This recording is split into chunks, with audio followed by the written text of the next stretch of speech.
On December 20, 1943, high above German territory, 2nd Lieutenant Charles "Charlie" Brown fought valiantly to maintain control of his critically damaged American bomber amidst the frigid air. Already wounded in his shoulder, Brown also had to deal with the death of his tail gunner, Sergeant Hugh "Ecke" Eckenrode, and injuries sustained by other crew members, some of which were severe.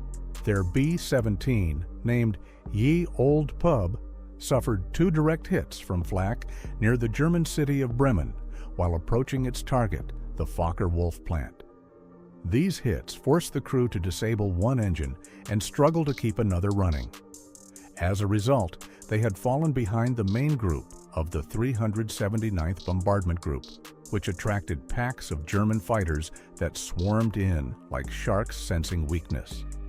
As many as 15 fighters attacked the bomber, tearing apart the tail section, blowing off the nose cone, and damaging the electrical, hydraulic, and oxygen systems. The radio was disabled, and the shredded remains of the bomber billowed wildly in the wind, exposed through large holes in the fuselage. Despite the extensive damage, the resilient B-17 somehow remained airborne. Brown briefly lost consciousness due to pain, blood loss, and oxygen deprivation, sending the bomber spiraling downwards. He regained awareness just in time to realize the B-17 was perilously close to the ground.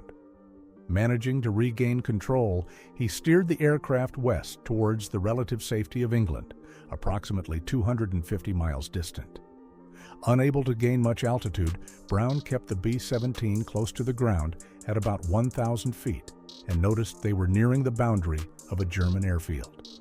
Shortly afterward, a German Messerschmitt Bf 109 flew into close formation beside them.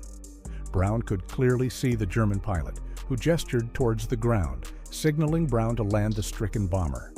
With most of the B-17's gunners injured and only a few guns still operational, none could target the enemy fighter nearby. Brown was left with no option but to stare at the German pilot and shake his head in refusal. The Messerschmitt remained alongside the bomber briefly before ascending and moving behind them.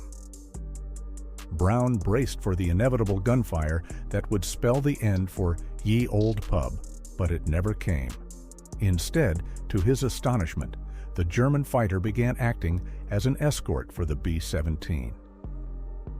As they approached the coastline and flew out over the North Sea, the fighter maintained its protective position. Only when they were a safe distance from the German coast did the fighter approach the bomber again. Brown glanced over as the German pilot returned his gaze, raised a gloved hand in salute, and then veered away, heading back east. Brown successfully landed Ye Olde Pub, not at their home base in Cambridgeshire, but at an airfield belonging to the 448th Bomb Group near Norfolk in East Anglia. He and all of his crew, except for the tail gunner, survived the ordeal. During the debriefing, Brown recounted the incredible story of the German fighter escort. However, the decision was made to suppress the information. The idea of an honorable German pilot choosing not to destroy a crippled American bomber didn't align with the narrative the U.S. Air Force wanted to promote. After surviving the war, Charlie Brown returned home to attend college and later rejoined the Air Force in 1949.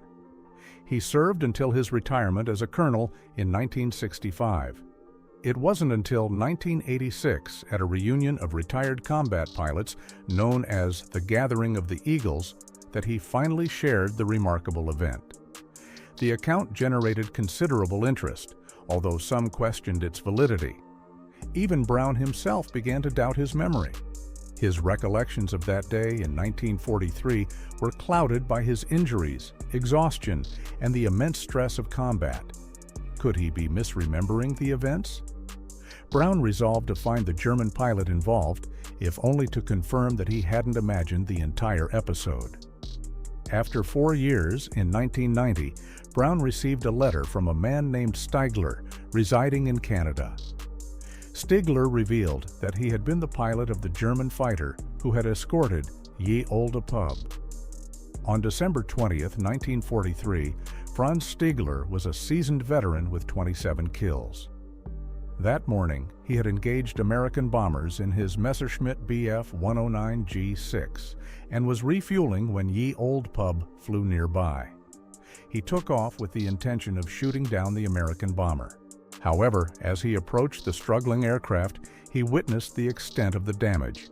He later admitted that he had never seen an aircraft so severely damaged that was still flying. Stigler's commander had instructed his pilots never to fire upon an enemy parachuting from their aircraft. While the crew of ye Olde Pub hadn't bailed out, it was obvious that they were incapable of fighting back, and Stigler couldn't bring himself to attack. Instead, he flew alongside and gestured for Brown to land, as he deemed it impossible for the crippled bomber to make it back to England. When Brown refused, Stigler made a momentous decision. Instead of shooting down the B-17, he flew in close formation, hoping that his presence would deter German flak batteries along the coast from targeting it. He escorted the bomber far out over the North Sea until it was safely beyond German airspace, before finally turning back towards Germany. Stigler kept the incident a secret. Showing mercy to an American bomber would likely have resulted in severe punishment, possibly even execution. However, he often wondered if the bomber and its crew had made it back to base. Stigler continued to fly fighters throughout the war. In 1953, he emigrated from Germany to Canada, where he established a successful business. When he heard from Charlie Brown in 1990, Stigler verified every detail of Brown's story. Franz Stigler and Charlie Brown were stunned to learn that they had lived within 200 miles of each other for a significant period after the war. Stigler had settled in Vancouver, British Columbia, while Brown resided in Seattle, Washington. In their later years, the two men became close friends, often visiting each other and sharing their remarkable experiences with other aviators.